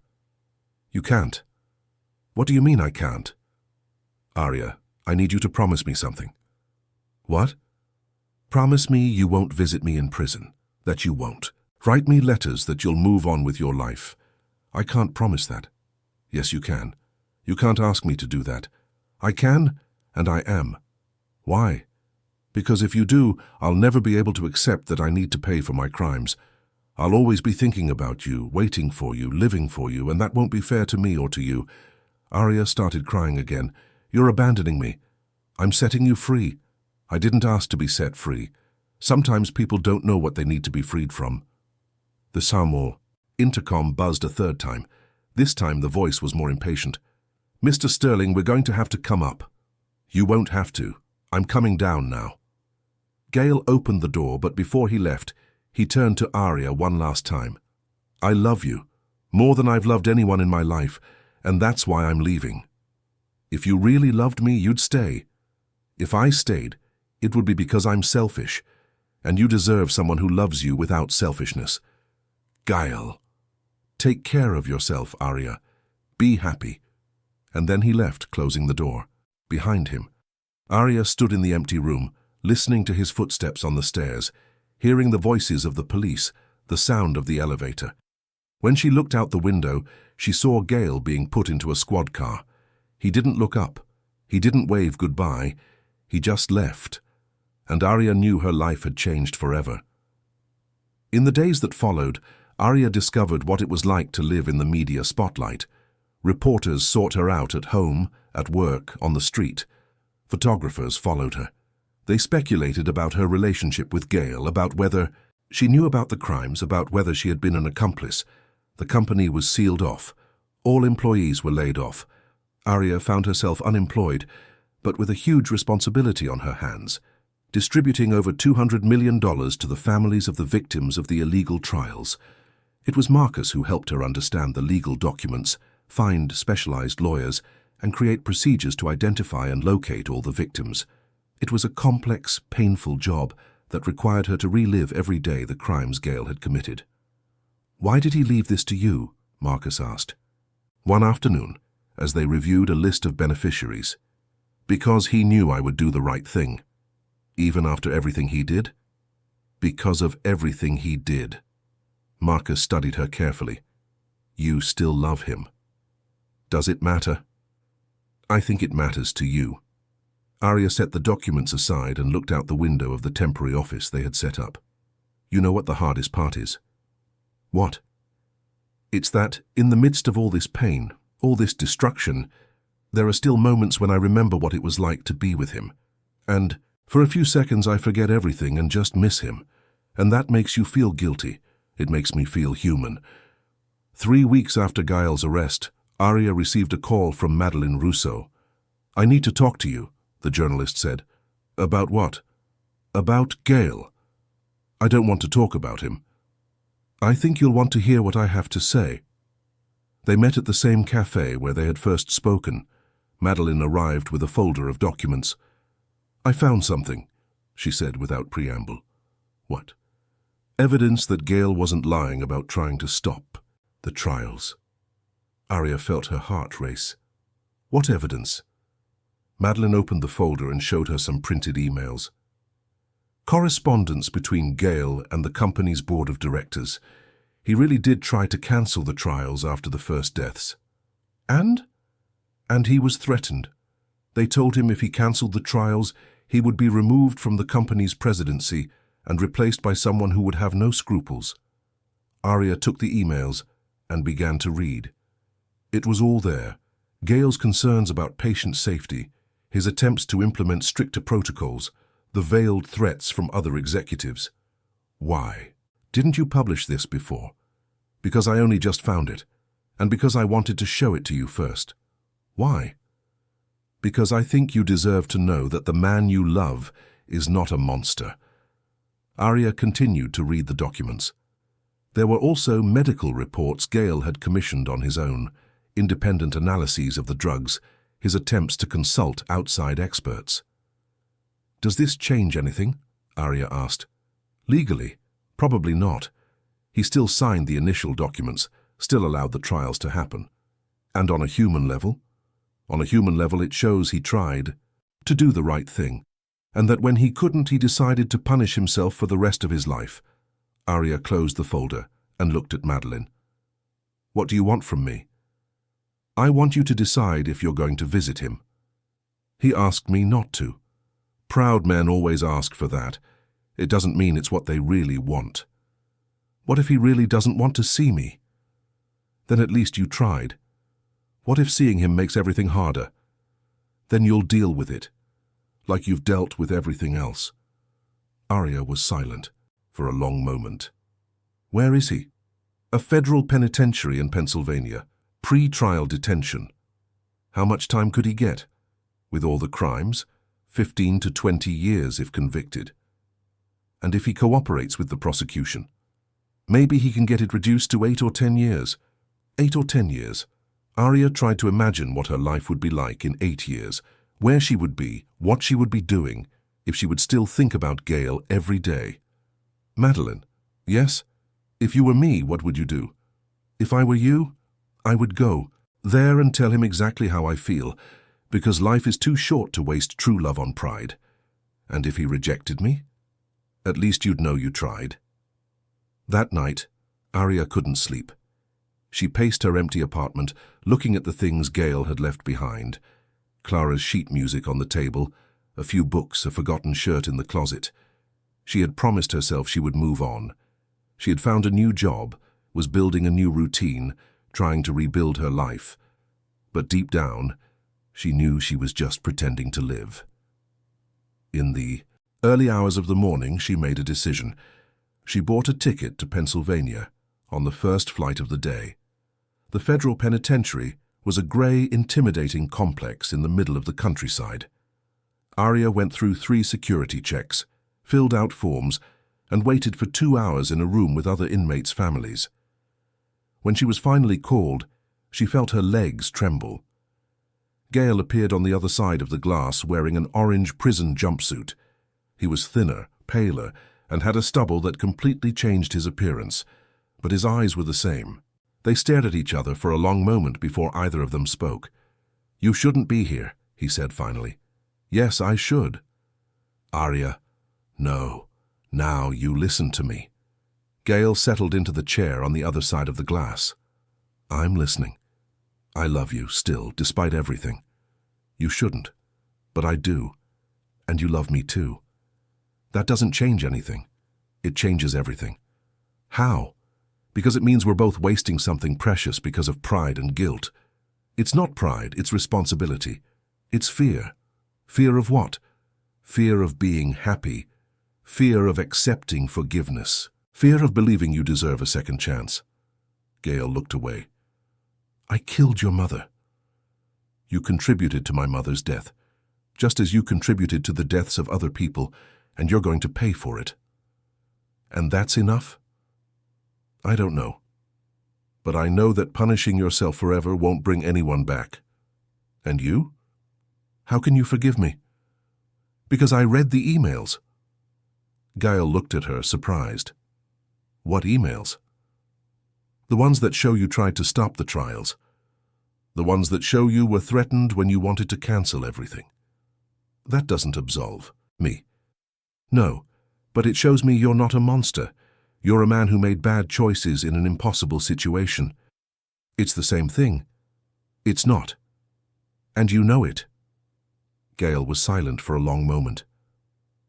"Arya, even if you forgive me, even if I accept that maybe I'm not a monster, it doesn't change the fact that I'm going to be in here for years. I know. You can't waste your life waiting for me. Who says it would be a waste? I do. And I disagree. Why? Because loving you isn't a waste. Waiting for you isn't a waste. Building a life knowing that one day you'll be a part of it again isn't a waste. What if I never get out?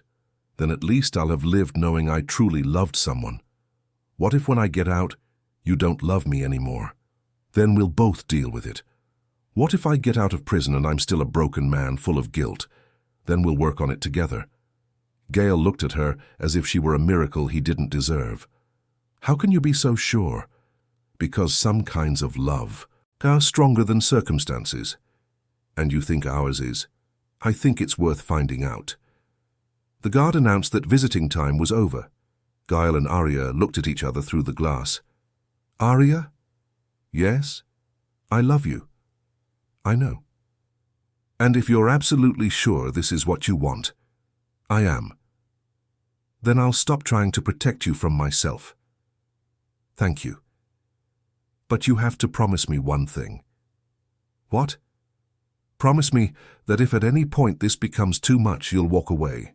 No guilt, no explanations, I promise.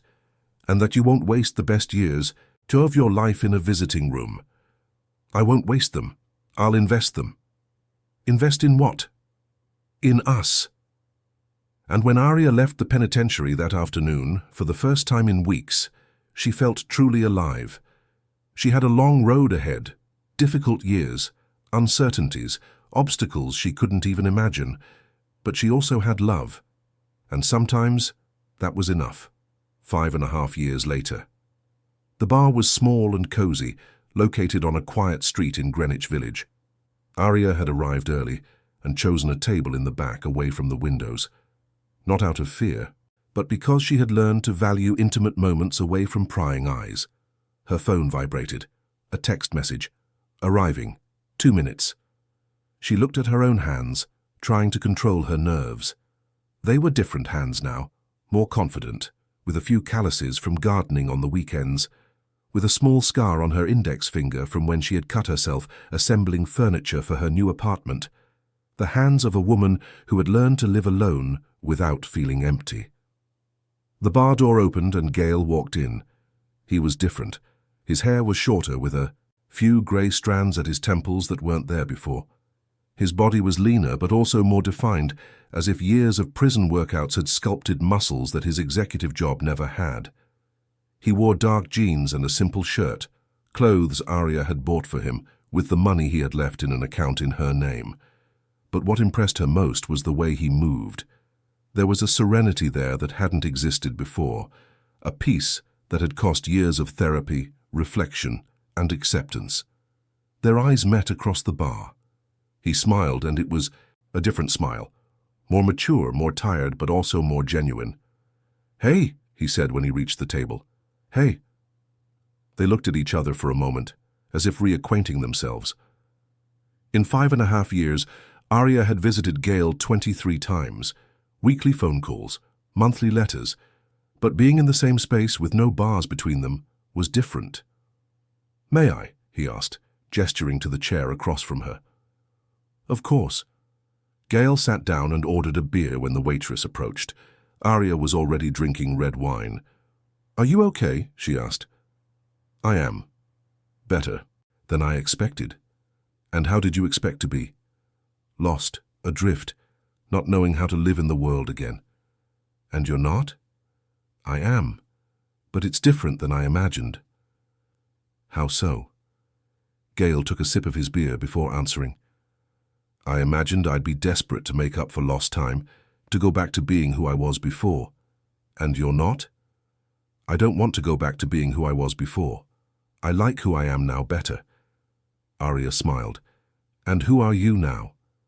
"Someone who accepts his own choices, someone who has learned to carry guilt without being consumed by it, someone who knows he made terrible mistakes and will spend the rest of his life trying to make amends, but who also knows he deserves to live." "Did it take long to reach that conclusion?" 4.5 years. The last year was just to be sure." "And are you sure now?" "I am now." Arya took a sip of her wine, watching him. It was strange how 5.5 years could change a person so much. The Gale she had known was a tormented man, consumed by guilt and self-reproach. The man sitting across from her still carried that guilt, but there was something more, an acceptance, a maturity that only comes from truly facing one's own demons.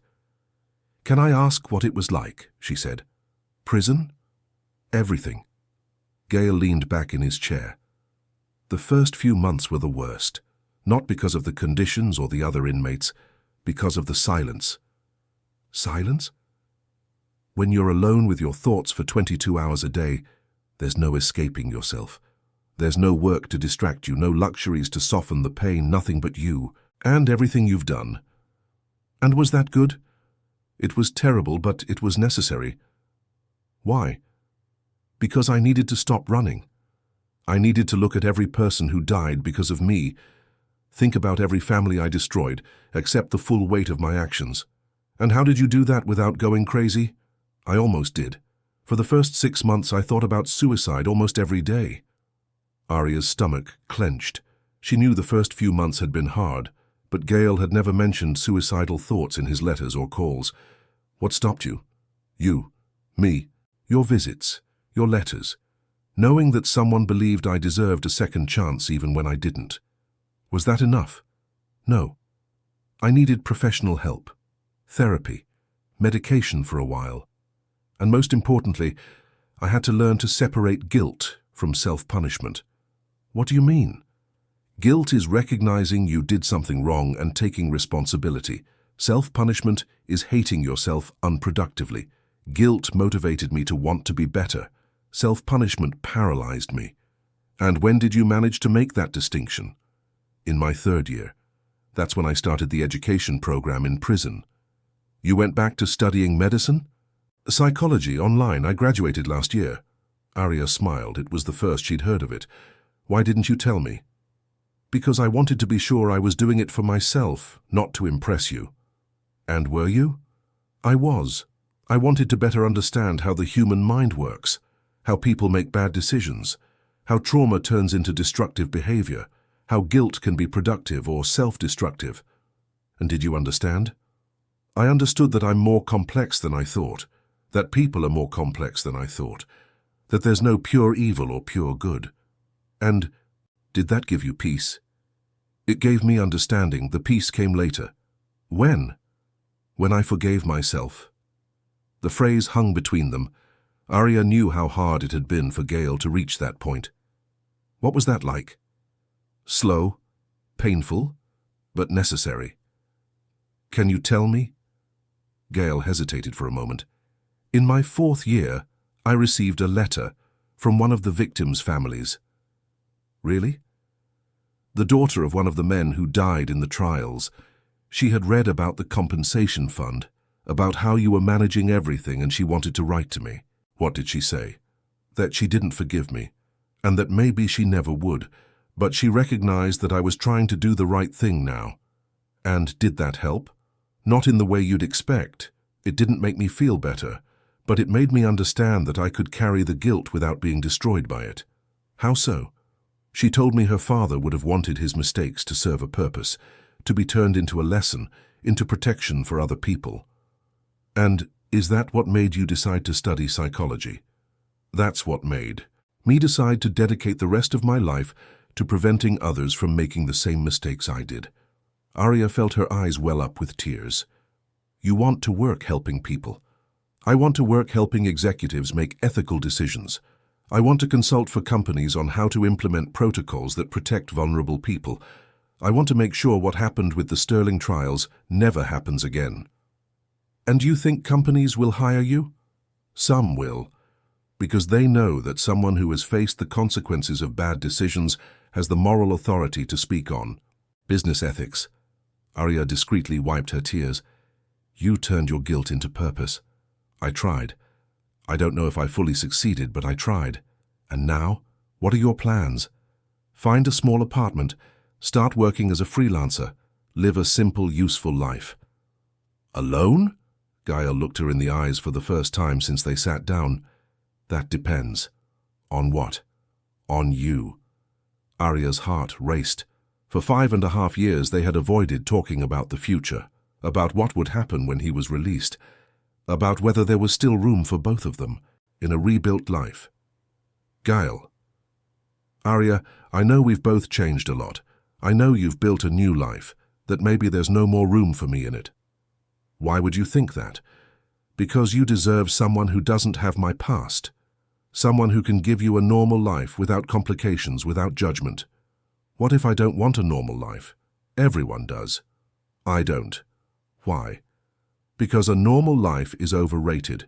Because I've learned that what matters isn't the absence of problems, but how we deal with them.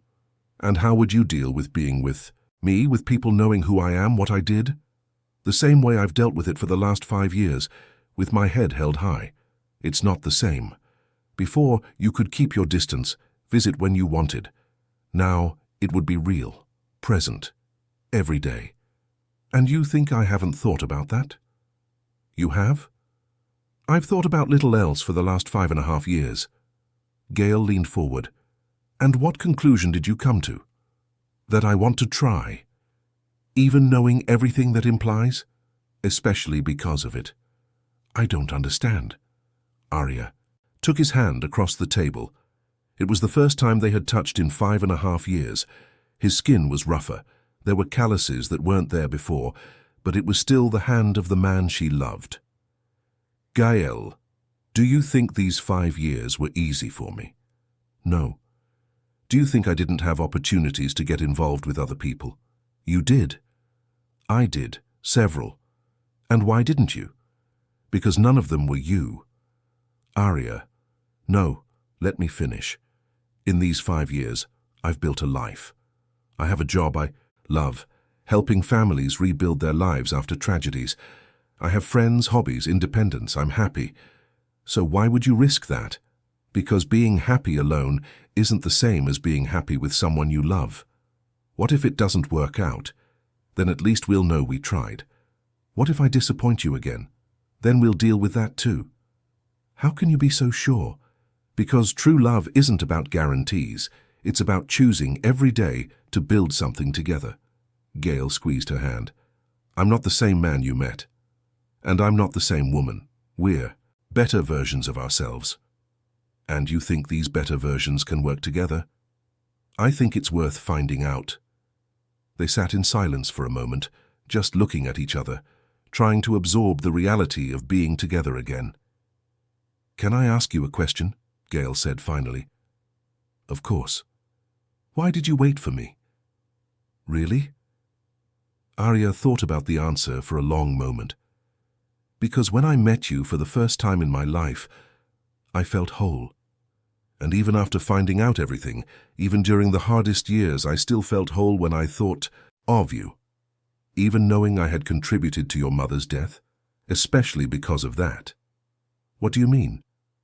Because that's when I understood that true love isn't loving someone despite their flaws.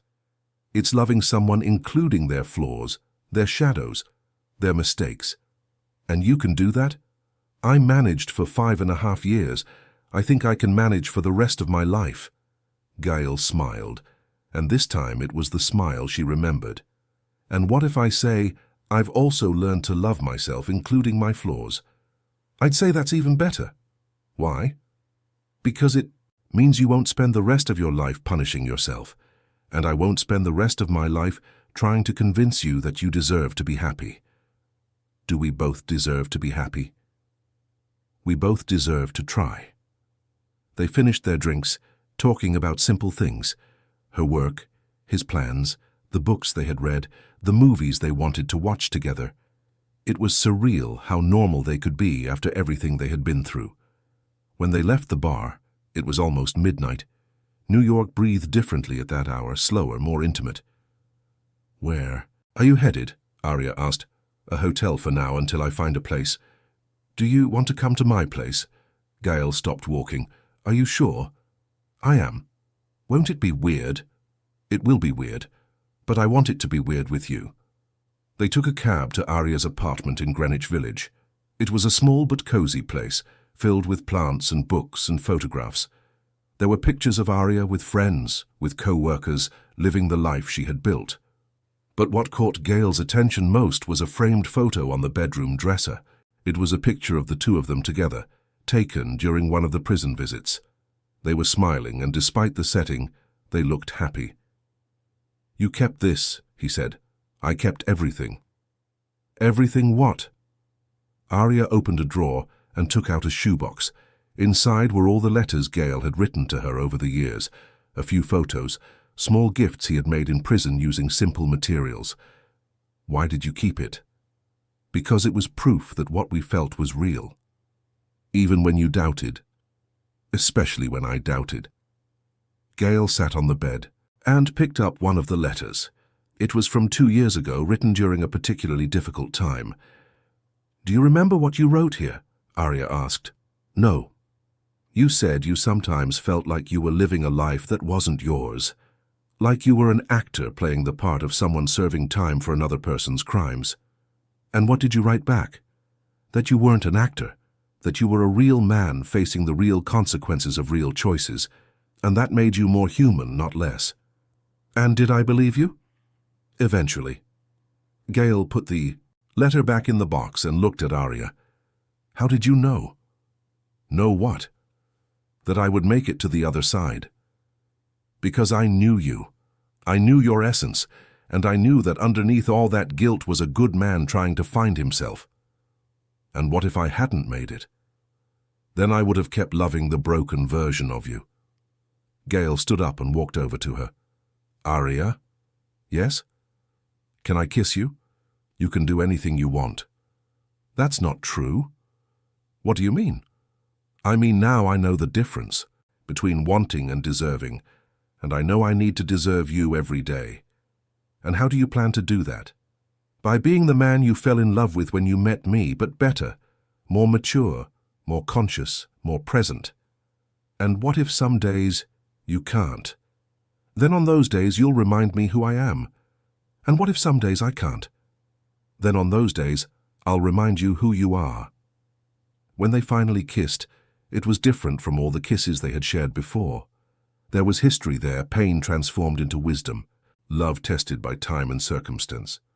Gail? I love you. I love you too. And this time it's forever? This time it's forever. 2 years later, on a Sunday morning in New York, Arya woke to the smell of coffee and the sound of music coming from the kitchen. It was piano, a melody she recognized but couldn't place.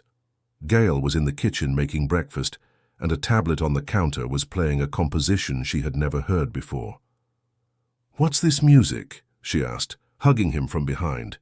"It's new, I just found it." "Who's it by?" "Clara B. Sterling." Arya froze.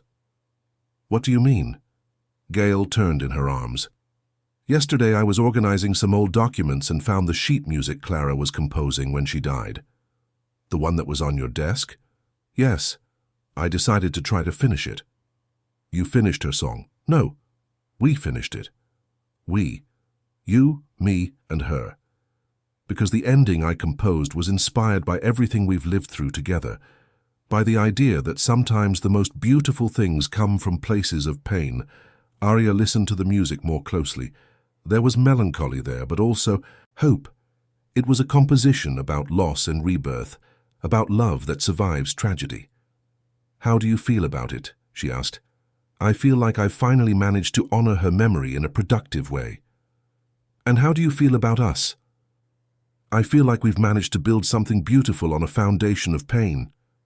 "Not on a foundation of pain, through pain." "Is there a difference?" "There is. On pain means the pain is the foundation. Through pain means the pain was the path to something better." Gail smiled and kissed her.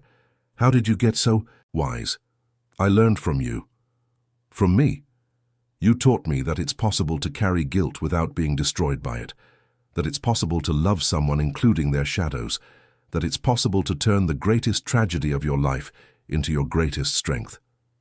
"And what did I teach you?" "That we deserve second chances, that true love withstands time and circumstance, that sometimes the bravest thing we can do is forgive." "Forgive me?" "Forgive ourselves." The music came to an end, and they stood holding each other in the kitchen, listening to the silence of a Sunday morning. "In New York." "Arya?" "Yes." "Are you happy?" "Very. Even with all the complications, even with everything we've been through. Especially because of it." "Why?" "Because happiness that isn't earned isn't happiness. It's just the absence of problems." "And was our happiness earned?" "Our happiness was built, brick by brick, visit by visit, letter by letter, day by day. And now we keep building. Forever? Forever." And when Gail looked at Arya that morning, he finally understood the difference between loving someone and building a life with someone. Loving was what he had felt for Clara. Intense, overwhelming, but fragile. Building a life was what he was doing with Arya. Solid, lasting, resistant to storms. They had been through the fire and survived. Not just survived, but become stronger. And that, Gale thought as he poured coffee for the woman who had waited for him for 5.5 years, that was true love. Not love despite the circumstances. Love through the circumstances. And it was forever. 3 months later, on a rainy March afternoon, Arya found Gale in the home office they had set up, working on a proposal for a pharmaceutical company that wanted to implement stricter ethical protocols. "How's it going?" she asked. "Well, it's strange to use my own story as an example of what not to do, but it works." "Does it bother you?" "It did at first. Now I see it as a way to give purpose to what happened." "And the families, how are they?" "The last compensation payment was made last week. All the families have received what they were entitled to." "And how do you feel about that?" "Relieved. Grateful that I was able to keep the promise I made." Arya came closer and massaged his shoulders. "Gale?" "Can I tell you something?" "Of course. I'm pregnant." Gale's hands froze on the keyboard. Slowly he turned in his chair to look at her. "Are you sure?" "I took 3 tests." "And you... How do you feel about it?" "Happy. Scared. Hopeful." "And me? How am I allowed to feel about it?" "However you want to feel." Gale stood up and placed his hands on her face. "I'm scared." "Of what?" "Of not being a good father, of my past affecting our child. And I'm scared that our child will grow up in a world where people like you don't get second chances." "And what do we do with those fears?" "We use them to be better parents." "What do you mean?" "Your fears will motivate you to be the best father possible. My fears will motivate me to raise a child who believes in redemption." Gale hugged her tightly. "A child of our own. A child of our own. With your heart and my determination to do the right thing. With your intelligence and my stubbornness. It will be a child of peace, not a child of war. It will be a child of the love that survived." And in that moment, holding each other in the office where Gale worked every day to turn his mistakes into protection for others, they understood that they had reached the end of one story and the beginning of another. The story of Gale and Arya had been about pain, guilt, redemption, and forgiveness. The story of their family would be about hope, growth, love, and second chances. And maybe, Arya thought as she listened to the rain beat against the window and felt Gale's heart beating against her ear, maybe that was the true definition of a happy ending. Not the absence of problems, but the presence of love strong enough to face any problem that came their way. They had proven that love could survive tragedy, guilt, time, distance, judgment, and pain. Now they would prove that it could also create new life. And that somehow seemed like the perfect way to honor all the lives that had been lost on the path to finding each other. Not with forgetting, but with memory. Not with denial, but with acceptance. Not with perfection, but with imperfect love that grew stronger with every challenge overcome. And when the child was born, in a few months, they would tell them the story of how their parents met, lost each other, found each other again, and built a family on the foundations of second chances and true love. It would be a complicated story for a child to understand. But it would be a real story, and sometimes Arya knew now, real is more important than perfect.